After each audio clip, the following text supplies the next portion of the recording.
dan Jerry dan apa Limo.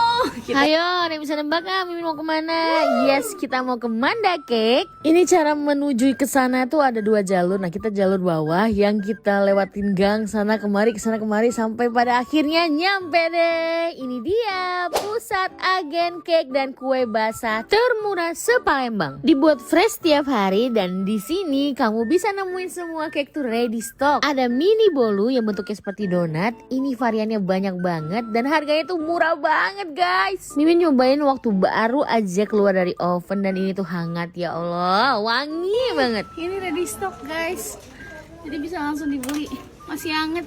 Kalau yang mini aja udah enak, kebayang nggak bolu benerannya, dan segini tuh harganya mulai dari 35 sampai 45 ribu doang. Mau nyobain kue basahnya? Di sini juga ada. Dijual ukuran 1/4 loyang, setengah loyang, dan 1 loyang. Dan kadang di sini juga mereka menjual paket icip-icip. Dalam satu paketnya ada